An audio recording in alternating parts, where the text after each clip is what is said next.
Fala pessoal, beleza? Bom dia aí para todo mundo. Que temos um excelente início de semana aí. E vamos aí, sem mais delongas, começar as análises diárias. Hoje a gente tem um jogo. Eu vou fazer de uma ordem cronológica, tá? Então vai ter um campeonato que eu vou nele, volto nele por causa do horário. Eu começo a trabalhar de 1 da tarde e vou hoje até o jogo das 11h30. Galaxy e Montreal. Inclusive, deixa eu colocar aqui. Bom, turma. A gente tem hoje a volta também, quer dizer, já teve volta do mexicano, mas como um jogo de meio de semana, é o primeiro jogo que a gente vai ter aí do mexicano hoje. Bom, a gente vai começar aí analisando o Bran com o Brian. O Bran que tem uma cotação de um super extremo favorito, né? O Brian é um time que eu creio eu que nem era da segunda divisão, o Bran é um time que era de primeira divisão, deve voltar. O Mijon Dale, se eu não me engano, também estava na última temporada da primeira divisão da Noruega. E o Stabæk, se eu não me engano, também. Eu acho que o Bran é um time que tem mais nome lá, mas pode ser também a fase que eu comecei a fazer no norueguês, onde eu sempre vi ele na primeira divisão e ser algo apenas da minha cabeça. O Brian é um time que está ali brigando para não cair no rebaixamento. É um time que eu vi que a race dele não era ruim, mas fora de casa ele tem uma race bem mais ou menos. Aqui a gente pode pegar a race do Brian em casa, é bem interessante. Uh, Especificamente desse início do ano para cá, em casa ele jogou. Bom, ele não perdeu em casa, né? O último jogo que ele perdeu em casa foi contra o Molde na Elite Serie na temporada passada. A Elite Serie é a primeira divisão, então aqui não conta, a gente começa a contar daqui. O Bran em casa está invicto. De 6 jogos, ele venceu 4 e alguns com muita folga. O que venceu, venceu com folga em casa. Como por exemplo, ele pegou o Mijon Dale, que está aqui com ele. Tudo bem que o campeonato ainda está na 12ª rodada, mas em casa o Bran é muito forte, né? Vamos pegar um time que estaria um pouco mais lá embaixo, como o Fredrikstad, contra o Brian ali, que a diferença é 3 pontos, uma única vitória. Ele teve uma vitória interessante, com certa folga. O Brian fora de casa começou aqui, isso aqui, exatamente aqui é a Oberliga, né? Antes era amistoso. Perdeu 4 fora de casa, venceu 2 fora de casa, um contra o Grode. O Grode, não, ele empatou, venceu do Brode do Vidar. Pior que eu não tô vendo eles nem aqui. Enfim. Ah tá. Os dois eram Copas. O que ele venceu fora de casa era Copa. Ele só empatou na Oberliga, ou seja, ele não venceu fora de casa ainda. Tem 4 derrotas e um empate fora de casa. Beleza? Com o Grode, que é o time que está ali junto com ele. Pior, inclusive, que ele. Esse jogo me interessa no trade. Essa cotação na Exchange deve estar 1,20. Se der leitura, eu pego. Porque essas cotações baixas pagam muito bem. E assim, dá a oportunidade de você pegar o primeiro gol. Dá para você pegar um back vencendo, um vovô, enfim. Ele te cria muitas possibilidades e tu vai ganhar sempre pouco, mas no longo prazo tu vai ganhar muito bem. Além disso, a gente tem uma possibilidade de trabalhar num Panther, um back HT, um handicap, um time goals que é interessante. Eu sei que a odd não está das melhores, mas isso eu só trabalho no live, dando leitura. Você conseguir pegar um menos 1,5, 1,70, 1,80, um odd média legal. O próprio time goals aqui do jogo do Bren, você pegar 3 gols para eles a 2 e alguma coisa, até porque a estatística está muito a nosso favor, né? Em casa, salvo os 2 empates, o que ele venceu fazendo minimamente 3 gols, né? E se a gente puxasse até uma estatística aqui, a média de gols dele acho que é 3,6. Eu fiz um cálculo rápido antes de começar a gravar. Eu acho que a média de gols dele em casa era 3,6 ou era 3 e alguma coisa. Se contar com esses jogos aqui, acho que é 2,8 parece. Enfim, é uma média interessante para a gente poder trabalhar legal. É um super favorito e a gente precisa de leitura. A gente precisa ver uma discrepância absurda em casa, que talvez seja um jogo para ele fazer 6 gols, 7 gols, mas onde a gente vai pegar uma cotação média legal para buscar 2, 3 gols do time ali, beleza? A gente tem o Start também na segunda divisão da Noruega. Se eu não me engano, hoje não tem primeira divisão na Noruega. E por incrível que pareça, eu estou fazendo mais a segunda divisão do que a primeira. A primeira divisão junto com a Suécia, só tá me tirando dinheiro. Tudo que eu fiz da segunda divisão da Noruega foi muito bem feito. Talvez por essa discrepância entre algumas equipes. A gente tem o Start, que é um time de oitava colocação. O Start vem com uma race muito ruim, mas o adversário dele vem com a race pior ainda. E esse jogo me interessa para eu passar o olho, mas eu vou ficar atento e vou explicar por quê. Vai pegar um time praticamente não pontuou, conseguiu vencer 2 jogos de 11, né? Se você pegar aqui o Start, ele não tem uma race tão interessante, apesar que fora de casa ele até me impressionou. A race dele fora de casa, ó, Oberliga venceu 3-0 do Grorud, Copa empatou com o Rahen, perdeu pro Brian, Copa e Copa. Então não vamos levar em consideração, tá? Olha o Storage, vamos chamar ele de Blink, que é mais fácil. Olha esse Blink aí. É muito ruim. Oberliga perdeu em casa, perdeu em casa, perdeu em casa, perdeu em casa, perdeu em casa. Ele basicamente perdeu todos os jogos em casa na, na Oberliga. Na verdade, não. Ele perdeu todos os jogos em casa da Oberliga. Ele não venceu em casa ainda. E fora de casa, por que ele pareça, ele venceu o Kristiansand. Não, isso aqui é amistoso. Venceu o Gorohud, que também não é muita referência, porque é esse time ruim tão quanto ele é também, né? E o ponto é, eu não conheço esse time do Start. Eu já fiz um jogo dele, mas eu não conheço. Ele não tem das melhores races, apesar que fora de casa é ok. A race do Start é muito ruim quando ele joga em casa. Essa cotação em 60, eu não sei se vai se justificar em live, um possível lei Blink por essa discrepância aqui, mas a gente tem que ficar sempre atento quando o motivo que a gente vai ficar a favor de um time não é que o outro é tão bom, muito superior. É muito porque tem uma ruindade de um time ali. E nos confrontos diretos, o Start goleou e empatou com o Blink. Eu esqueci de mostrar também os confrontos diretos do Bran, mas rapidamente. Bran. Tudo bem que o referencial aqui é bem antigo, né? Mas é a título para a gente saber que numa construção histórica a discrepância do time é muito maior. Bom, depois de 1 hora da tarde, só às 5 da tarde a gente volta a trabalhar. A gente tem um Sarandi Estudiantes, onde o Sarandi é um time. Antes eu vou só falar um pouco do estilo de futebol de cada equipe. O Sarandi é um time que joga muito aberto, principalmente em casa. Se eu não me engano, os jogos mais over dele foram em casas. Mas na última temporada, na abertura do argentino, aqui ó, em casa ele era um time muito interessante no mercado de gols. Esse jogo com o Godoy aqui foi um jogo maravilhoso. O Godoy conseguiu a proeza de abrir 2 gols nele, fez o terceiro no segundo tempo e ele empatou o jogo 3-3, dos 70 aos 86. Esse jogo aqui. Ah, o Sarandi em casa é um time inconstante, você vê que ele tem muito empate, tem muita dificuldade de vencer, é um time que toma muito gol. E esse jogo aqui tem uma peculiaridade específica. O Estudiantes fora de casa é um time ok, vai e vem aqui e acolá, vence um, perde um, depende das equipes. O problema é, o Estudiantes no campeonato, ele perdeu 2 jogos, um pro News Old Boys, o News Old Boys jogou muito esse jogo aqui. Perdeu para o Independente, ganhou do Sarmiento, que não é nada demais, ganhou do Aldosivi, que é nada demais, menos ainda. E empatou com o Gimnasia em casa, que poderia ter vencido, apesar que o Gimnasia está sendo o líder, se eu não me engano, desse argentino aqui. O problema é, o Estudiantes está numa Libertadores, onde o foco principal dele, quando for semana de Libertadores, é a Libertadores. O Estudiantes ele viu uma possibilidade de ele ir longe nessa Libertadores, obviamente com proporções respeitadas, mas ele lembra um pouco do Villarreal. Você vê que o Estudiantes botou, ele não fez questão de botar um time misto para tentar, ele botou o time ali quase que reserva em todos os jogos. Então o ponto é, o Estudiantes deve vir reserva. Isso tira o favoritismo dele? Não. Esse jogo pode ser um jogo mais leve para os Estudiantes e com muito mais necessidade do Sarandi, muito provavelmente. Eu lembro que eu tinha visto isso aqui dos últimos jogos deles.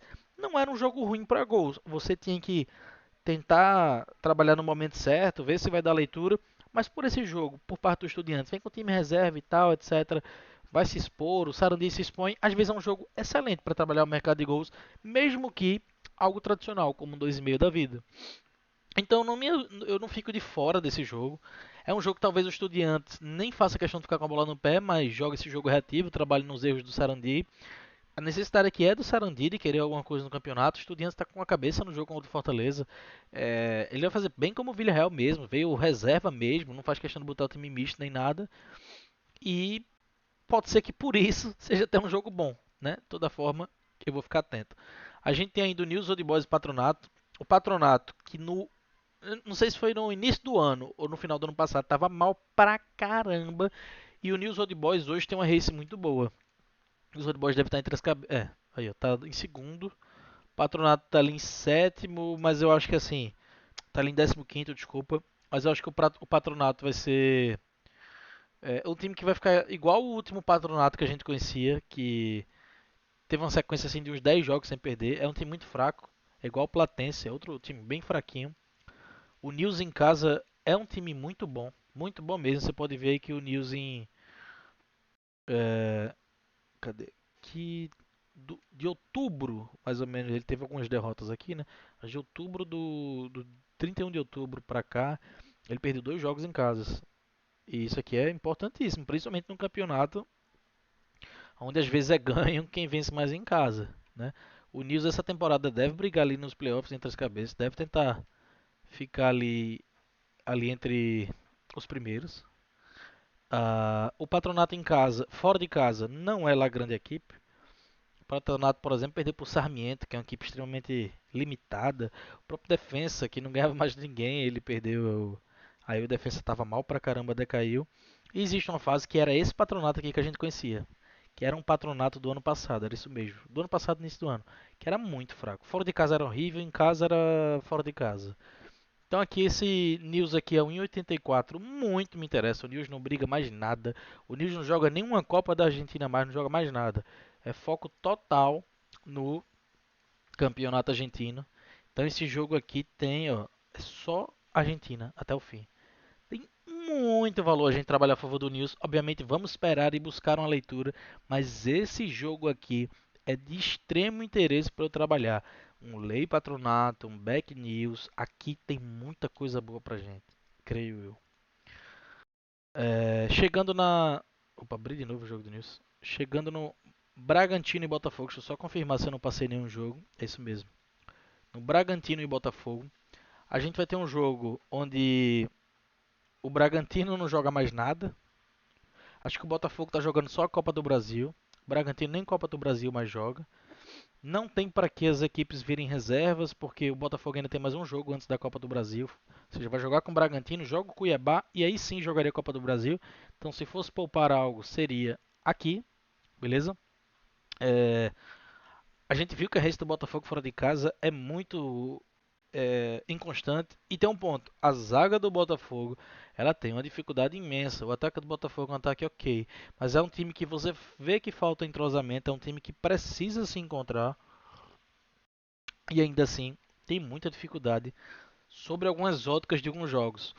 Eu sinto que o jogo para o Botafogo é muito bom para ele quando ele joga um jogo aberto. Mas quando ele joga um jogo que uma equipe tem a necessidade de ter a bola no pé, ele tem dificuldade. No caso do Bragantino, o Bragantino em casa tem uma race bem mais ou menos. Um ponto que eu ia falar. O time reserva do Estudiantes, que é esse aqui, ó. O Estudiantes veio jogar reserva com o Bragantino porque ele estava no playoff do Argentino.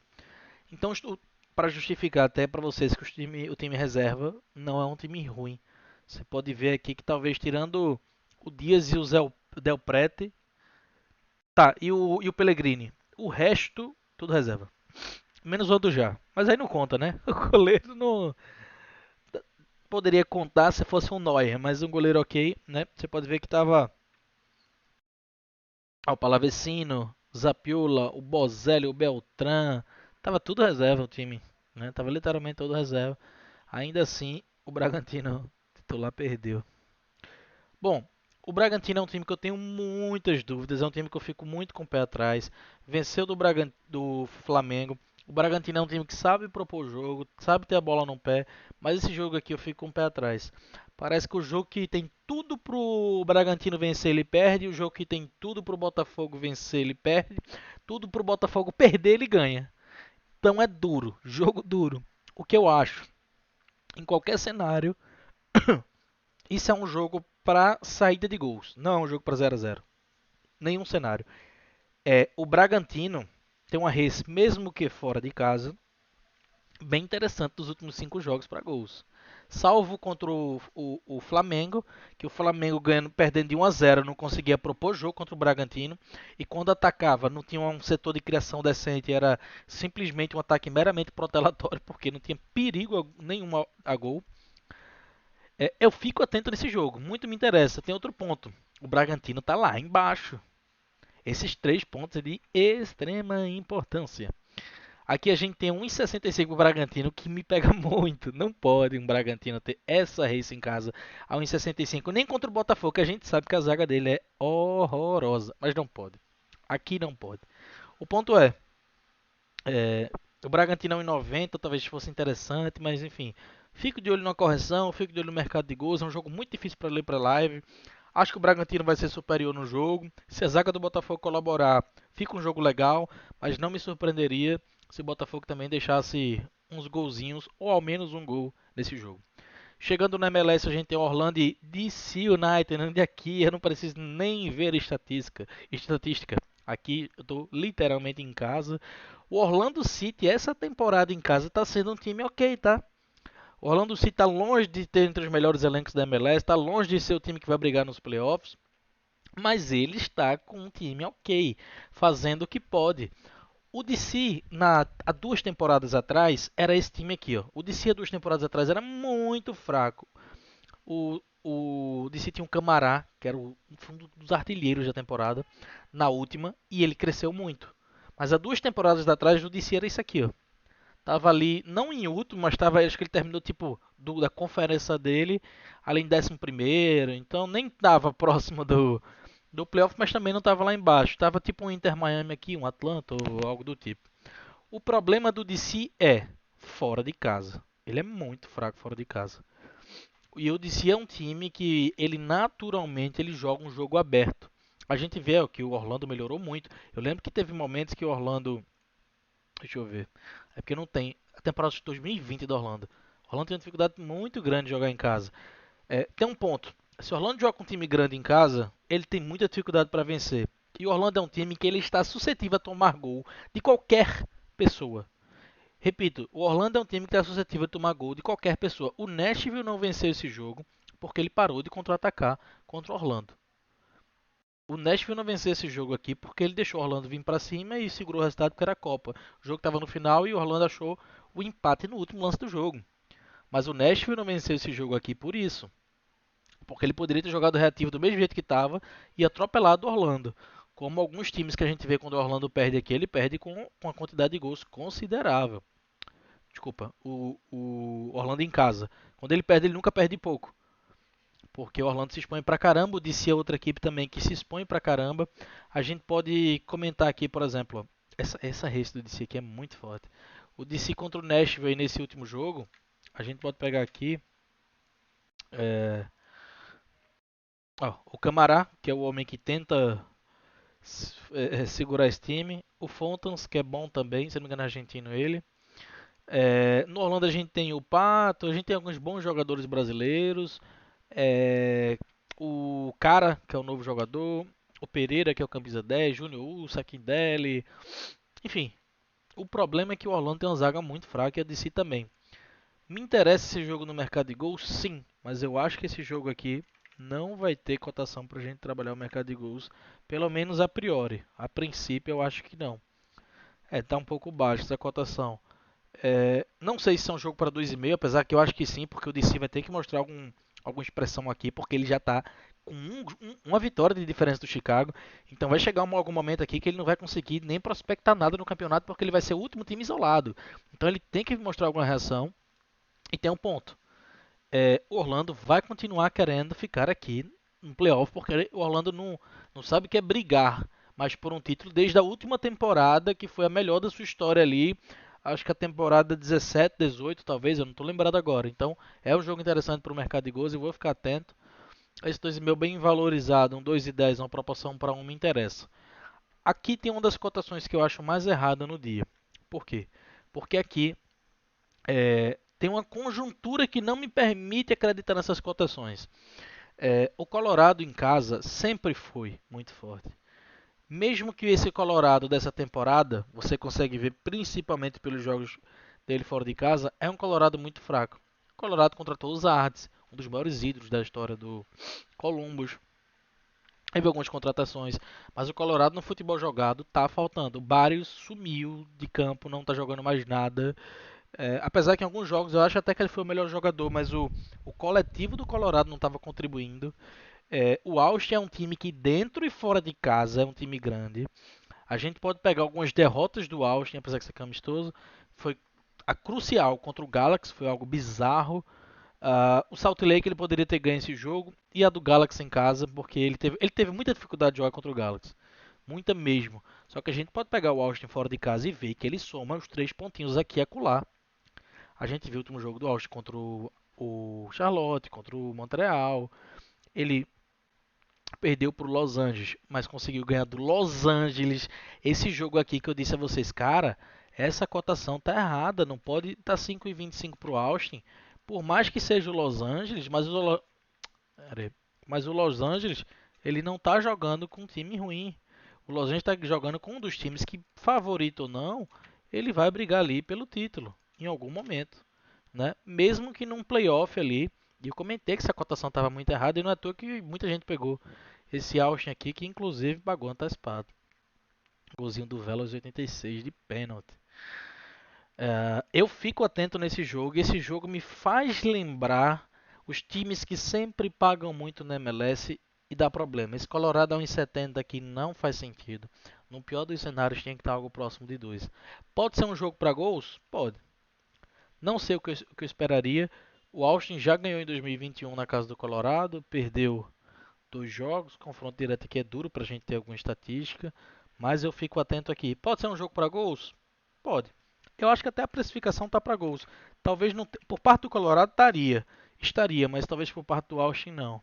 É porque o Austin, todo jogo que ele joga é sempre uma precificação muito alta para gols. Mas por parte do Colorado aqui essa cotação poderia até estar mais alta. O Colorado às vezes em casa é um time que não produz muitos gols e às vezes nem toma. Aqui talvez seja o back do dia. O Dallas na última temporada era uma equipe extremamente fraca. O Dallas se refez, se reconstruiu no estilo de jogar como um time que não tem medo do seu adversário, como um time que sai para jogo, como um time que corre atrás do resultado. Como a gente pode pegar aqui o jogo do. Esse jogo aqui foi um referencial para eu ver que era uma equipe que não estava desistindo do futebol. Ah, cadê? Kansas. Aqui. Esse jogo do Kansas contra o Dallas. O Dallas jogou muito. Na Copa contra o Kansas também jogou muito. E teve um jogo contra o Orlando. Aqui. Esse jogo contra o Orlando. O Dallas é um time que está buscando o jogo, corre atrás, tem suas limitações técnicas, como o próprio jogo que o Dallas fez contra o Los Angeles. Não fez um jogo feio. Óbvio que não tem como você comparar a qualidade do Los Angeles com o Dallas. A gente tem o Ferreira, né? Que hoje é o melhor jogador, sem dúvidas, do Dallas. E o Areola. Então, Dallas é um time muito organizadinho, tá com o mental de sair para jogo, de ir para frente e tem um ponto. O Dallas, além de. Olha como ele melhorou nessa temporada. O Dallas na última, até em casa era ruim. Isso aqui eu acho que era a última temporada completa em casa. Ele teve jogos em casa que ele. Poxa, passou muito jogo sem vencer. E aí tem um ponto. A gente vai estar falando aí de um dos piores times dessa e da temporada passada, dentro e fora de casa. No futebol jogado, repito, melhorou, contratou alguns jogadores, tirou o Higuaín de campo, que era extremamente necessário, porque o homem ali, ele não estava nem em ritmo mais de um jogo de futebol.